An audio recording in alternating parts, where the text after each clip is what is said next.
بسم اللہ الرحمن الرحیم۔ سن آف پاکستان میں میں ہوں آپ کا ہوسٹ محمد فہد عباس۔ آج 6 ستمبر 2021۔ کس کو معلوم تھا کہ 6 ستمبر 1965 کی صبح تاریخ کے سینے پر جرت اور عظمت کے ناقابل فراموش قصیدے درج ہونے کو ہیں۔ کون جانتا تھا کہ سرزمین پاکستان لا الہ الا اللہ محمد الرسول اللہ کے ماننے والوں کی ہیبت و ہمت سے دہلنے والے ہیں۔ کون تصور کر سکتا تھا کہ مملکت خداداد میں بچے، بوڑھے اور جوان اپنے سینوں سے سیسا پلائی دیوار بنا کر اپنے دشمن کے ٹینکوں کو روکنے کی اہلیت رکھتے ہیں۔ اس صورتحال پہ بات کرنے کے لیے ہم نے آج جن مہمان کو دعوت دی ہے ان کا تعارف کچھ اس طرح سے ہے کہ ہمارے اس مہمان نے اپنے آپ سے عہد کیا، خون دل دیکھ نکھاریں گے رخ برگ گلاب، ہم نے گلشن کے تحفظ کی قسم کھائی ہے۔ ہمارے آج کے مہمان نے اپنی زندگی مادر وطنی کے لیے صرف کر دی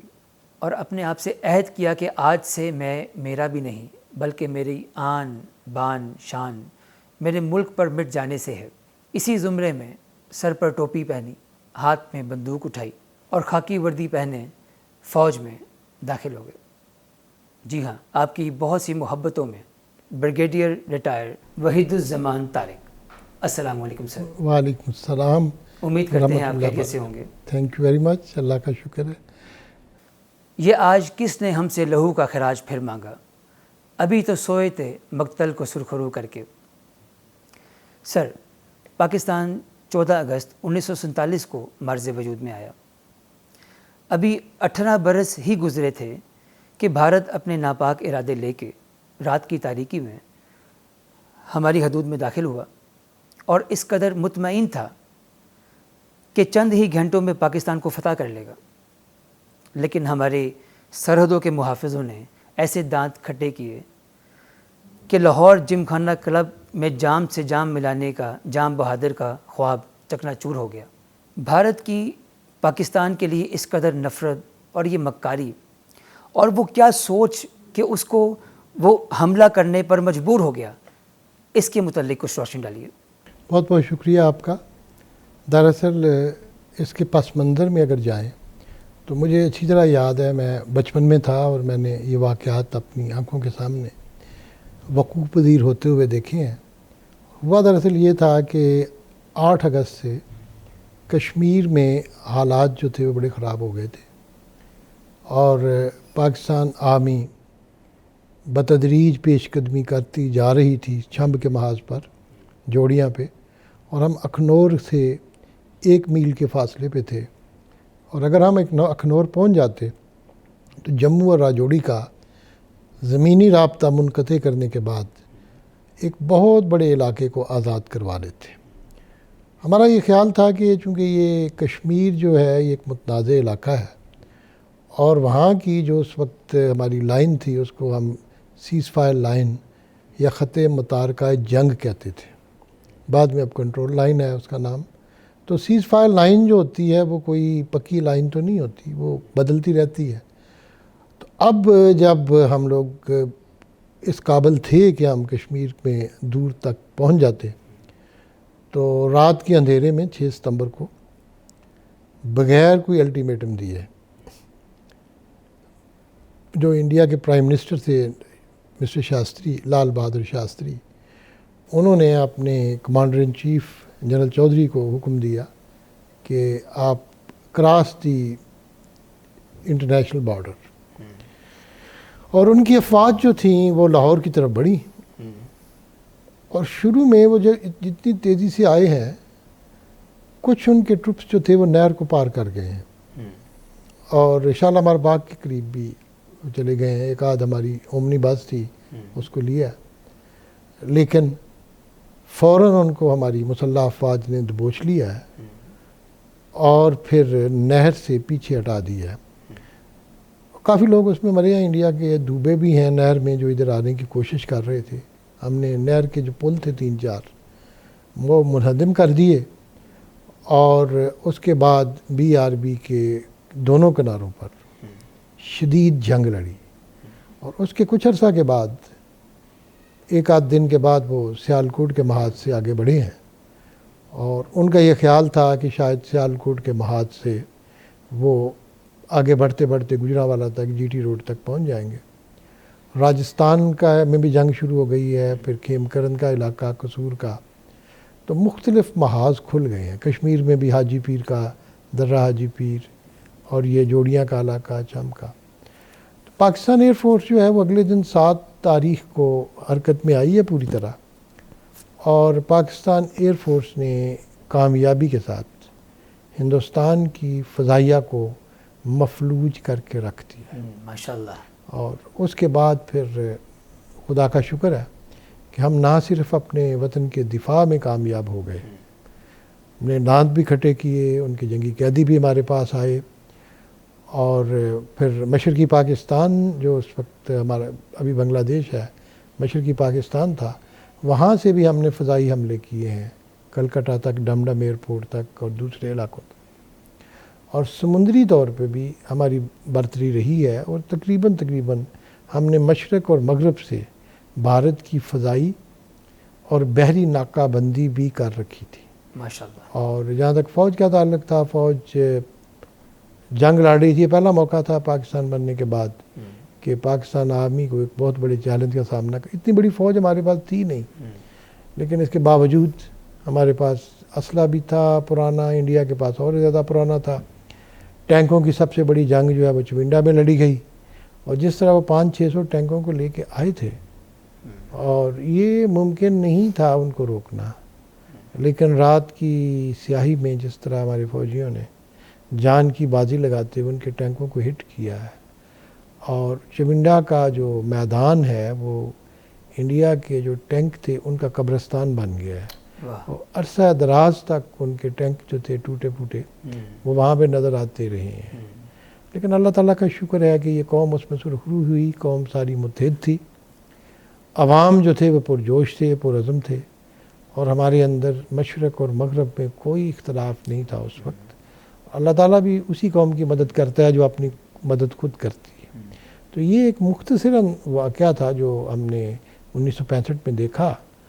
اور اللہ کا شکر ہے ہمارا ملک بچ گیا، اور ان کے عزائم جو تھے وہ خاک میں مل گئے۔ الحمدللہ۔ سر، مواصلات کے اعتبار سے ریڈیو کو 1965 میں بہت اہمیت حاصل تھی۔ جب ہندوستان ہماری حدود میں آیا تو تب ریڈیو پر اعلان بھی ہوا کہ صدر پاکستان صدر ایوب خان خطاب کریں گے قوم سے، تو صدر ایوب خان نے خطاب کیا: السلام علیکم میرے عزیز ہم وطنوں، 10 کروڑ پاکستانیوں کی آزمائش کا وقت ہوا چاہتا ہے۔ تو اسی مناسبت سے میں یہ پوچھنا چاہوں گا کہ ملکہ ترنم میڈم نور جہاں، ان کے گیت، ان کے ملی نغمے، کیا انہوں نے جذبہ ایمانی، جذبہ جہاد اور جذبہ شہادت کو تقویت دی؟ جہاں تک آپ نے فرمایا کہ ایوب خان کی تقریر میں نے سنی تھی، اور وہ غالباً دوپہر کا وقت تھا، 1 یا 2 بجے کا، جب انہوں نے تقریر کی، اور جنگ اس سے پہلے شروع ہو چکی تھی، اور نغمے جو تھے ملکہ نور جہاں کے نغمے ہوں یا دوسرے گانے والوں کے، انہوں نے جس طرح اس قوم میں جوش بیدار کیا، اس کے پیچھے وہ شعراء تھے۔ اب آپ حیران ہوں گے، صوفی تبسم مرحوم اور ان کے ساتھی، انہوں نے ایک ہی دن میں تمام نغمات لکھے، ایک دن، اور دھنیں بنائیں، اور پھر یہ نغمات ان کے سپرد کیے جو گلوکار تھے۔ ملکہ نور جہاں کی آواز جب گونجی، میرا ٹول سپاہیا تین رب دیاں رکھاں، ماہی نہیں جرنیل نہیں کرنیل نہیں، ماہی و جرنیل نہیں کرنیل نہیں۔ مجھے اچھی طرح یاد ہے کہ اے وطن کے سجیلے جوانوں، میرے نغمے تمہارے لیے ہیں۔ تو ملکہ ترنم کی آواز نے نہ صرف لڑنے والے فوجیوں کو یہ جذبات کو بھارا ہے، بلکہ پوری قوم کو یکجا کر دیا ہے۔ اور ریڈیو پاکستان میں یہی نہیں، جو خبر سنانے والے تھے، آج بھی مجھے یاد ہے شکیل احمد خان، انور بہزاد، اور شکیل احمد خان جس طرح ہمارے جو فضائی حملوں کی خبر یا ہماری فوج کی پیش قدمی کی خبر دیتے تھے، وہ جذباتی ہو جاتے تھے، اور قوم بھی ان کے ساتھ جذباتی ہو جاتی تھی۔ آج بھی مجھے ان کی بھاری بھرکم آواز یاد ہے جب انہوں نے ہلواڑہ، جام پور، احمد پور، جام نگر، جموں کے ہم ایئرپورٹس کے اوپر جو حملے تھے ہمارے اور جو تباہیاں ہوئی ہیں انڈین ایئر فورس کی، اس کی جو خبریں جس انداز سے دیں، تو ریڈیو پاکستان کا ایک کلیدی کردار رہا ہے اس وقت قوم کو جگانے میں۔ ٹی وی تو تھا نہیں اس وقت، بالکل، اور یہ ریڈیو کی آواز تھی۔ اور پھر ریڈیو پاکستان کے علاوہ صدائے کشمیر ریڈیو تھا جو تراڑ کھل سے جس کی نشریات آتی تھی، اور صدائے کشمیر ریڈیو نے کشمیر کے اندر بھی ان کی نشریات سنی گئیں اور ہمارے علاقے تک بھی سنی جاتی تھیں، پر آزاد کشمیر ریڈیو تھا۔ تو ریڈیو پاکستان یا ریڈیو پاکستان کی جو ذیلی شاخیں تھیں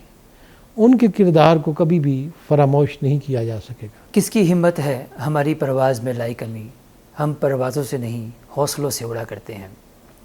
میجر عزیز بھٹی اور ان جیسے 20 جوانوں نے فضائے بدر کی یاد تازہ کی۔ تو آج کی جو ہماری نوجوان نسل ہے، جب وہ ان اپنے ہیروز کے بارے میں سنتے ہیں تو ایک جذبہ پیدا ہوتا ہے کہ وہ بھی پائلٹ بنیں گے۔ تو آج کورونا کے اس ماحول میں جس میں تعلیم بہت متاثر ہے، تو آپ سمجھتے ہیں کہ ہمارے آج کے جوان، آج کے بچے اپنا میجر عزیز بھٹی والا ٹارگیٹ اچیو کر پائیں گے؟ دیکھیں، پہلی بات تو یہ ہے کہ ان کو یاد دہانی کروانی پڑتی ہے قوم کو، اور جیسے آج آپ نے ان کا ذکر کیا ہے میجر عزیز بھٹی کا، دوسرے بزرگوں کا، ایئر مارشل نور خان کا مرحوم کا ذکر میں کروں گا، ایئر مارشل اصغر خان کا ایئر فورس کا بھی کروں گا، اور بریگیڈیئر شامی کا میں ذکر کروں گا، شفقت بلوچ کا ذکر کروں گا جنہوں نے لاہور کے محاذ پہ بہت کامیابی کے ساتھ ہڈیارہ میں ہندوستان کی فوج کو روکے رکھا ہے۔ اب بات یہ ہے کہ کیا آج کے جوانوں میں وہی جذبہ ہے کہ نہیں؟ میں بڑے یقین کے ساتھ، یقین کامل کے ساتھ یہ کہہ سکتا ہوں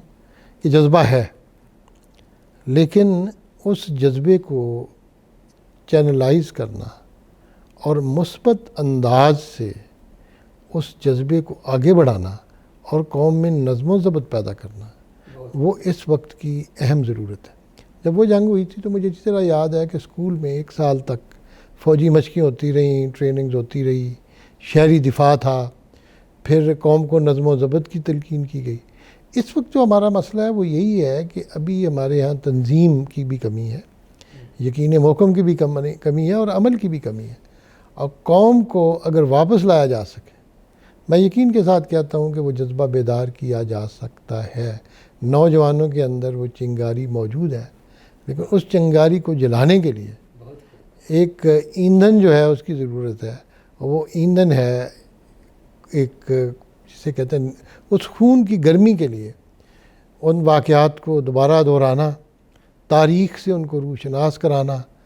اور پھر ان کو اقبال کے شاہین بنانے کے لیے، اور قائد اعظم نے جس قوم کا خواب دیکھا تھا اس کے لیے ہمیں بڑی محنت کی ضرورت ہے، تربیت کی بھی اور تعلیم کی بھی، اور پھر نظم و ضبط کی بھی۔ سو جاؤ عزیزوں کے فصیلوں پہ ہر ایک سمت، ہم لوگ ابھی زندہ و بیدار کھڑے ہیں۔ پاک فوج کے اس جذبے پر آپ کیا کہیں گے؟ دیکھیں، میں نے تقریباً 29 برس تک میں نے فوج کا یونیفارم پہنا ہے بڑے فخر کے ساتھ، اور میں نے آزاد کشمیر میں لائن آف کنٹرول پہ بھی 1 سال خیموں میں گزارے ہیں، نوکری کی ہے۔ میں نے جہاں جہاں جوان تھے وہاں جا کے ان کے جذبوں کو دیکھا ہے کئی مواقع پہ۔ تو بات یہ ہے کہ خدا کا یہ شکر ہے کہ ہماری پروفیشنل آرمی ہے، ماشاء اللہ، پیشہ ورانہ صلاحیتیں ان میں موجود ہیں، اور ہماری سلیکشن، اس کے بعد ہماری تربیت، اور یہ تربیت جو ہے وہ ایک وقت کی نہیں ہوتی، یہ لگاتار اور مسلسل تربیت ہوتی ہے جن مراحل سے ان کو گزارنا پڑتا ہے۔ پھر جنگ کی ایکسرسائز جس کو آپ جنگی مشقیں کہتے ہیں، ان میں سے گزارنے کے بعد، اور پھر انڈاکٹرینیشن جسے کہتے ہیں کہ ان کے ذہنوں کے اندر یہ ایک جذبہ پیدا کر دیا جاتا ہے کہ انہوں نے کس طرح اپنی جان کی پرواہ نہیں کرنا۔ میں نے جب کمیشن لیا، پھر میرے بیٹے نے بھی کمیشن لیا، ماشاءاللہ، تو ہم نے جب میرا بیٹا وہ کمیشن کے الفاظ پڑھ رہا تھا وہاں پہ نیوی میں، تو مجھے اچھی طرح یاد ہے،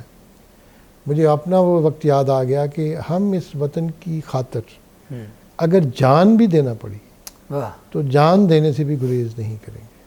اور میں یہ اکثر اوقات کہتا ہوں کہ ہم جو حلف اٹھاتے ہیں وہ زندگی کا نہیں اٹھاتے کہ ہم اس وطن کے لیے جئیں گے، ہم اس وطن کے لیے مرنے کا حلف اٹھاتے ہیں بہت ہر طریقے سے،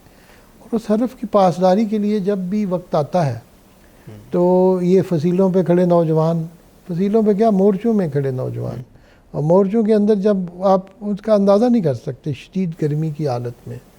کبھی کبھی شدید سردی کی حالت میں، برف باری میں، اور جب برف چمکتی ہے پہاڑوں کے اوپر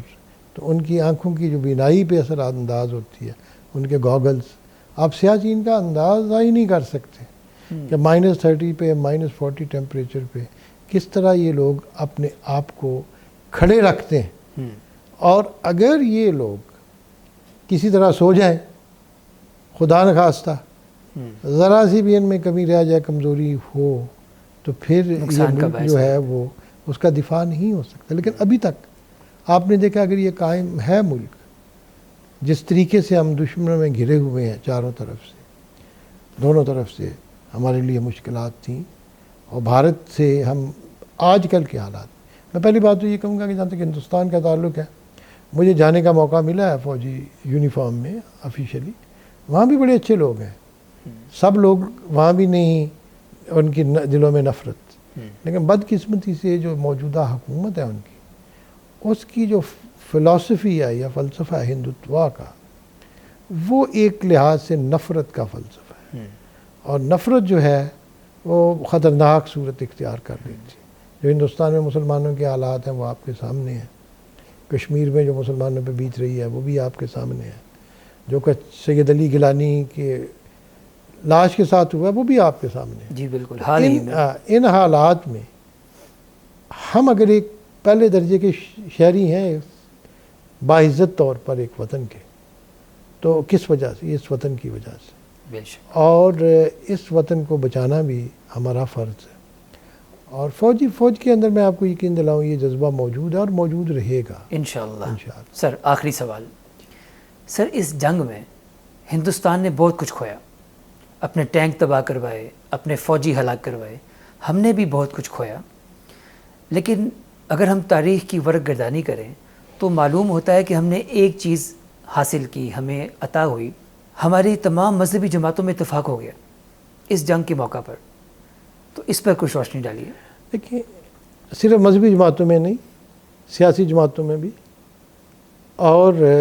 تمام قوم میں۔ آج آپ کو میں ایک وقت سناؤں گا واقعہ، بڑی آپ کو حیرت ہوگی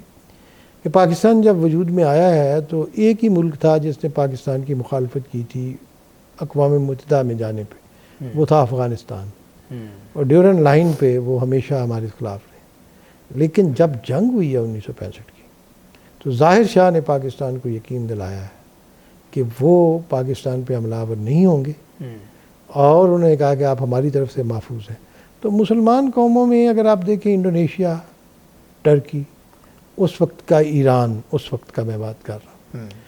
ان تمام ممالک نے پاکستان کا ساتھ دیا۔ ایک تو امہ کے اندر بیداری ہوئی، اور دوسری بیداری کی لہر جو دوڑی ہے وہ قوم کے اندر، اور قوم جو تھی وہ، آپ صرف دینی بات میں نہیں کر رہا، دینی اختلافات اپنی جگہ، سیاسی اختلافات بھی نہیں رہے، اور پھر سب سے حیرت کی بات ہے کہ مشرقی پاکستان، بنگالیوں کے دل میں تھی کہ ملال تھا، لیکن جنگ کے موقع پہ جس طرح انہوں نے پاکستان کی سالمیت کی دعا مانگی ہے، جس طرح انہوں نے دفاعی فنڈ اکٹھا کیا ہے، اور جس طرح بنگالی فوجیوں نے قربانیاں دی ہیں، آج بھی چپنڈا پہ چلے جائیں آپ کو بنگالی آفیسرز کی وہاں قبریں نظر آئیں گی جو وہاں شہید ہوئے۔ تو قوم جو ہے وہ چٹاگانگ سے لے کے پشاور تک، طورخم تک، وہ ایک تھی، اور اس کے اندر اتحاد تھا، اور وہ پھر میں نے کبھی بھی وہ اتحاد بعد میں نہیں دیکھا۔ اس کا مطلب یہ ہے کہ جب ہم پہ مشکل پڑی، جب سروائیول کی بات آئی،